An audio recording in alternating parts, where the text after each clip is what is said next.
दिल्ली से एक बहुत बड़ी खबर आई है और इस खबर के जानने के सुनने के बाद अरविंद केजरीवाल तो गायब हो गए हैं। पूरी आम आदमी पार्टी सदमे में है और दिल्ली के जो अफसर हैं उनमें कपकपी आ गई है। दिल्ली के ऐसे ऑफिसर जो अरविंद केजरीवाल की सरकार में उनके गुनाहों को छुपाने में लगे थे और कहीं ना कहीं केजरीवाल के साथ मिलकर भ्रष्टाचार में लिप्त थे, अब उनकी तो मैं कह रहा हूं कि हवा खराब हो गई है। इस समय उन अधिकारियों को समझ नहीं आ रहा है कि वो नौकरी छोड़कर जाएं या फिर अब भारतीय जनता पार्टी का जो शासन है उसमें उनके हिसाब से रम जाएं। बहुत सारे लोग मैं देख रहा हूं अंदर से चर्चा चल रही है कि भैया अब तो वीआरएस ले लो, क्योंकि अब दिल्ली में दाल उनकी गलने वाली नहीं है। दिल्ली में जैसे ही रेखा गुप्ता जो मुख्यमंत्री हैं दिल्ली की, वो अमित शाह से मिलकर आई हैं, उस मीटिंग के साथ ही पहले से तय हो गया कि अब रेखा गुप्ता को तेज तर्रार अधिकारी दिए जाएंगे। और ऐसे अधिकारी रेखा गुप्ता को दिए गए हैं, आईएएस अधिकारी जो ईमानदार हैं, जो सख्त कदम उठाते हैं, तुरंत फैसले लेते हैं। क्योंकि अब दिल्ली में जो सरकार बनी है उसके सामने एक और चुनौती ये भी है कि वो कैसे डिलीवर करे अच्छे से अच्छा, जल्दी से जल्दी। और जो पिछली सरकार में भ्रष्टाचार हुए हैं, निश्चित रूप से अधिकारियों की मिलीभगत के बिना वो भ्रष्टाचार नहीं हो सकते थे। इन्हीं बात को ध्यान में रखते हुए अमित शाह ने दिल्ली की रेखा गुप्ता को वो अधिकारी दिया है मुख्य सचिव के रूप में जिसका नाम सुनने के बाद ही आईएएस अधिकारियों में हड़कंप मच गया है। दानिश अधिकारी अब अपना ट्रांसफर पोस्टिंग इधर उधर कराने की सोच रहे हैं। अब वो नाम आपको मैं बता रहा हूं, वो सीएम कार्यालय में जो सचिव हैं आईएएस मधु रानी तेवतिया। मधु रानी तेवतिया 2008 बैच की आईएएस हैं। इनके हस्बैंड बहुत ही ईमानदार और बहुत ही कर्मठ, सख्त एक्शन लेने वाले आईएएस थे। उनकी खनन माफियाओं ने हत्या कर दी थी। अब मधु रानी पर ये एक भार पड़ा था, लेकिन हिम्मत नहीं तोड़ी इन्होंने, और ये भी उसी पैटर्न पर चलने वाली महिला है। बहुत सख्त फैसले लेती है और इसीलिए दिल्ली के आईएएस अधिकारी, दानिश अधिकारी, ये सब कांपे हुए हैं कि भाई अब क्या होगा। सख्त कदम उठेंगे। और केजरीवाल सरकार में जिस तरह का ढिलमिल रवैया था, आपने देखा कि उन्होंने अपने घर पर बुलाकर ही मुख्य सचिव की पिटाई कर दी थी। ये तेवतिया है, नाम के आगे तेवतिया लगा है तो इसी से आप समझ लीजिए। इसी के अलावा आपको बता दूं, दिल्ली सरकार में विशेष सचिव के रूप में आईएएस संदीप कुमार सिंह और आईएएस रवि झा को नियुक्त किया गया है। विशेष सचिव आपको बता दूं, रवि झा वो हैं जो आबकारी आयुक्त रहे हैं, और आबकारी आयुक्त रहते हुए जो आज आप सीएजी की रिपोर्ट देख रहे हैं और उसमें पूरा खाका किस तरह से खिंचा है, वो जो आबकारी घोटाला जितना भी आपने देखा और उस घोटाले में रोक लगी थी, ये वापस लेना पड़ा था अरविंद केजरीवाल की सरकार को, आबकारी नीति को। उसका एक कारण ये था कि वो जिस तरह की पॉलिसी बना रहे थे, चोरी चोरी चुपके चुपके वो पॉलिसी बनाई। कैबिनेट नोट में जो चीजें डाली थी उसको बदल दिया गया, और जो आबकारी आयुक्त थे वो ही इसी वजह से ये चीजें ऑब्जेक्शन लगा। उन्होंने कहा भाई हम हस्ताक्षर नहीं करेंगे। एलजी तक वो बातें पहुंची थी कि जो पॉलिसी बनाई जा रही है वो शराब के व्यापारियों को लाभ पहुंचाने वाली है और हमसे जबरदस्ती इस पर साइन कराए जा रहे हैं। यानी अधिकारियों ने ही वो एलजी तक खबर पहुंचाई थी और उसके कारण ही वो मीडिया की सुर्खियां बनी, और उसी के कारण केजरीवाल सरकार को अपनी जो पॉलिसी थी आबकारी की वो वापस लेनी पड़ी थी।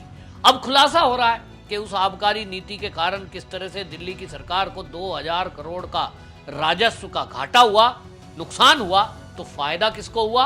शराब व्यापारियों को। ये जो आईएएस रवि झा हैं, इनको मैं कहूंगा कि एक तरह का इनाम मिला है, और मैं ये कहता हूं खुले हृदय से कि ये इनाम मिलना भी चाहिए। कोई व्यक्ति अपनी नौकरी अगर ईमानदारी से करता है, आप क्या सोचते हैं आईएएस रवि झा जो है आबकारी आयुक्त थे, इनको पैसे का ऑफर नहीं हुआ होगा? निश्चित रूप से जहां हजारों करोड़ रुपए का घोटाला हो रहा हो, कंपनियों को लाभ पहुंचाया जा रहा हो, तो 100, 200, 500 करोड़ तो इनको भी ऑफर कर ही दिया होगा कि आप भी पैसे ले लो, आप भी खाओ, हमें भी खाने दो। लेकिन कुछ अधिकारी ऐसे होते हैं जो खाऊंगा ना खाने दूंगा की पॉलिसी पर चल रहे हैं, तो उनकी पहचान मोदी सरकार करती है और समय मिलने पर उनको उचित न्याय भी मिलता है, उनको उचित इनाम भी मिलता है। तो इनको विशेष सचिव बनाया गया है और अब ये विशेष सचिव बने हैं तो अब आप सोच सकते हैं कि दोनों आईएएस अधिकारी मधुरानी तेवतिया वो तो सीएम कार्यालय में रहेंगी, लेकिन ये विशेष सचिव जो बनाए गए हैं संदीप कुमार सिंह और रवि झा पूर्वांचली है ना, तो अब आप देखिए क्या होता है। ये बड़ा कदम होगा और दिल्ली में जो भ्रष्ट अधिकारी हैं वो इनकी नजर में है। जो आबकारी घोटाला है वो कैसे कैसे हुआ, कौन अधिकारी इसमें मिले हुए थे, वो सब नजर में है। ये सब जेल की सलाखों के पीछे आप जाते हुए देखेंगे। इसी तरह से दिल्ली का वक्फ बोर्ड जो है उसके सीईओ आईएएस अजीमुल हक को बनाया गया है। यहां भी आप बहुत बड़ा एक्शन देखेंगे अब अगले आने वाले दिनों में। और अतिरिक्त निर्वाचन अधिकारी के रूप में आईएएस सचिन राणा को नियुक्त किया गया है। कुछ दिनों बाद आप देखेंगे दिल्ली में एमसीडी का चुनाव है और उस चुनाव में बहुत महत्वपूर्ण, कोई भी चुनाव हो उसमें चुनाव आयुक्त की भूमिका महत्वपूर्ण हो जाती है। तो ऐसे में ऐसा अधिकारी होना जरूरी है कि जो किसी के नैरेटिव में ना फंसे और किसी के डराए से डरे नहीं।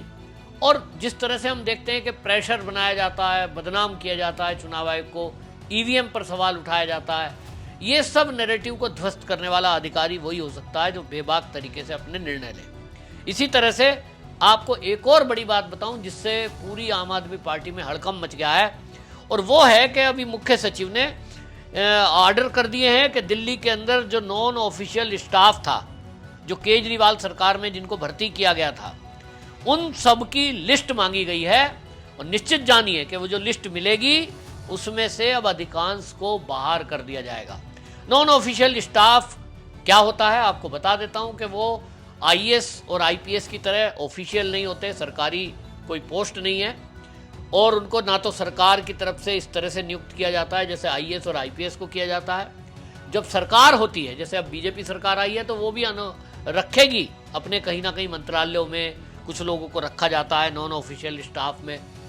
तो जो बोर्ड होते हैं, जैसे रेलवे बोर्ड है, जैसे कि जल बोर्ड है, इसके चेयरमैन और उनके सदस्य उसके रूप में नियुक्ति कर दी जाती है। उनको गाड़ी, ऑफिस और कुछ फंड भी दिया जाता है। आम आदमी पार्टी की सरकार जब दिल्ली में आई तो अरविंद केजरीवाल ने अपने आम आदमी पार्टी के कार्यकर्ताओं को इस पर नियुक्ति कर दी, वहां तक गलत नहीं है, लेकिन उसमें स्पेशल तौर पर स्पेशलिस्ट को रखा जाता है जो इस तरह से सरकार को सलाह देते हैं। लेकिन अरविंद केजरीवाल ने उनको मोटा मोटा वेतन दिया और काम कुछ करते नहीं थे, और वो काम कर रहे थे पार्टी का प्रचार, पार्टी के लिए इधर उधर की बातें करना। वो मैं बोलना नहीं चाहता हूं। तो वो जो अनियमितता है वो नजर में थी कि वो तनख्वाह ले रहे थे दिल्ली के टैक्स पेयर के पैसे से। काम था उनका दिल्ली के बोर्ड में होना और दिल्ली की समितियों में होकर दिल्ली का विकास करना। तो ना तो यमुना साफ हो पाई, ना दिल्ली वालों को साफ जल मिला, न प्रदूषण साफ हुआ, और वो लोग केवल पार्टी के प्रचार प्रसार में लगे होते थे, पार्टी के लिए फंड जुटाने में लगे होते थे।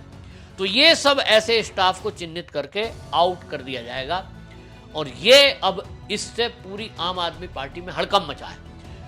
ये पिछले दिनों भी आपने देखा था कि वकीलों के पैनल को हटा दिया गया है, और इस तरह से जो मंत्रालयों में कई इस तरह के आम आदमी पार्टी के कार्यकर्ता लगे हुए थे, चाहे वो स्टेनो के रूप में थे, कुछ और स्टाफ के रूप में लगे हुए थे, तो उनको भी बाहर कर दिया गया है।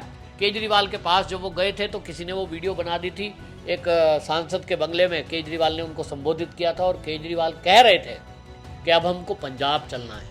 यानी वो कोशिश कर रहे थे और बताने की कि चिंता मत करो, आपको दिल्ली से नौकरी से बाहर कर दिया है। 4-4, 5-5 लाख रुपए उनको तनख्वाह दी जा रही थी, अब उनको कह रहे हैं कि हम पंजाब ले चलेंगे, आपको पंजाब से नौकरी में करवाएंगे। तो वहाँ पंजाब में काफ़ी इसका विरोध हुआ है।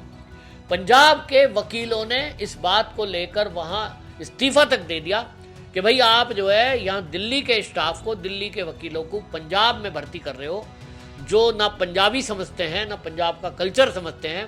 लेकिन कुल मिलाकर के भगवंत मान पर दबाव डालकर अरविंद केजरीवाल अब इस स्टाफ को, दिल्ली वाले स्टाफ को पंजाब में शिफ्ट करना चाहते हैं, और पंजाब के लोगों का टैक्स का पैसा इन लोगों को तनख्वाह के रूप में दिलाना चाहते हैं। अब ये तो पंजाब के नेताओं को देखना है, भगवंत मान को देखना है कि वो उनको एडजस्ट करते हैं कि नहीं। लेकिन एक बात पक्का है कि दिल्ली से ये नौकरी से निकाले गए आम आदमी पार्टी के कार्यकर्ता ये पंजाब के ऊपर बोझ बने, ये कोई पंजाब का व्यक्ति चाहता नहीं है। भगवंत मान भी ये चाहते नहीं है, और इसीलिए खबर तो आ रही है कि पंजाब में भी भगवंत मान सामने भले ही ना आए, लेकिन अंडरग्राउंड रहते हुए और अपने दूसरे सोर्सेज के माध्यम से वो इसका विरोध करा रहे हैं। पिछले दिनों आपने देखा था कि जब मनीष सिसोदिया, जो आजकल सुना है कि वो पंजाब में ही हैं, क्योंकि दिल्ली में तो वो कहते हैं साहब बेरोजगार हो गए, चुनाव हार गए, तो उनका बहुत विरोध हुआ था। शिक्षकों ने ये कहकर विरोध किया था कि दिल्ली का मॉडल, तो जो शिक्षा मॉडल था वो तो फेल हो गया, आप लोगों को जनता ने हरा दिया, तो आप पंजाब में इस मॉडल की चर्चा कैसे करोगे। तो इनका विरोध हुआ था और विरोध पंजाब में हो रहा है, लेकिन किसी कारण से भगवंत मान ऐसा लगता है मुझे कि ब्लैकमेल हो रहे हैं, या तो डरा हुआ है कि उनको सीएम पद से हटा दिया जाएगा। ये तो भगवंत मान जानता है अंदर की बात क्या है, लेकिन इतना जरूर है कि अगले आने वाले दिनों में अब ये सब आम आदमी पार्टी के जो कार्यकर्ता प्रचार प्रसार जिनसे हो रहा था, तनख्वाह पा रहे थे सरकार की, ये अब आम आदमी पार्टी के लिए सरदर्द बनने वाले हैं, क्योंकि ऐसा अंदर की खबर है, कई आम आदमी पार्टी के कार्यकर्ताओं ने बताया है कि उनको तो ये बता दिया था कि तुम अगले 50 साल तक निश्चिंत रहो, दिल्ली में हमारी ही सरकार है। और ऐसा भी कहा जा रहा है कि उनमें से कई तो ऐसे थे जो अपनी परमानेंट अच्छी नौकरी छोड़कर आए थे, उनसे एक्स पर पोस्ट लिखवाई जा रही थी, फेसबुक पे पोस्ट डलवाई जा रही है, वीडियो बनवाई जा रही थी, और उनका एक तरह से कहे तो दुरुपयोग किया जा रहा था। अब वो कार्यकर्ता केजरीवाल से जवाब मांगना चाहते हैं, लेकिन केजरीवाल गायब हो गए हैं, क्योंकि उनके पास ये छले गए जो कार्यकर्ता हैं, इनके लिए कोई जवाब नहीं है। लेकिन जनता बख्शेगी नहीं, और आम आदमी पार्टी के कार्यकर्ता भी अरविंद केजरीवाल को खोज रहे हैं। अब आप में से किसी को उनका पता मिल जाए तो जरूर बता देना। आम आदमी पार्टी के कार्यकर्ता ये कह रहे हैं कि हमको भी केजरीवाल ने ठग लिया, कि हमको कहा था कि तुम परमानेंट रहोगे और हम तो जो है पार्टी के लिए काम कर रहे थे, लेकिन आज हम ठगा हुआ महसूस कर रहे हैं, क्योंकि नौकरी से बाहर करने का खतरा टल रहा है, हमारे ऊपर डला है, और पंजाब की जो सरकार है वो किसी भी तरह से नियुक्त करने के लिए तैयार नहीं है। बहरहाल इनका भविष्य क्या होगा ये तो आम आदमी पार्टी और उनके कार्यकर्ता जाने, लेकिन दिल्ली में जिस तरह से आईएएस अधिकारियों की नई नियुक्ति हुई है, उसको देखते हुए अब इतना जरूर है कि दिल्ली के अंदर अगले आने वाले दिनों में आपको सख्त एक्शन अधिकारियों के ऊपर होता दिखेगा, और जमीन पर भी फील्ड में उतरकर ये अधिकारी अब कार्यालयों में भी निश्चित रूप से, चाहे तो भ्रष्टाचार पर लगाम लगाने के लिए छापेमारी हो, अधिकारियों का समय पर आना हो, और जो नॉन परफॉर्म करने वाले लोग हैं, यानी जिनकी परफॉर्मेंस ठीक कार्यालय में नहीं है, अब ये भी खबर आ रही है कि उन सबको भी नौकरी से बाहर किया जाएगा। एक बड़ा तहलका दिल्ली में होने जा रहा है। आपकी क्या राय है, कमेंट बॉक्स में जरूर बताएं, वीडियो को शेयर करें। वंदे मातरम।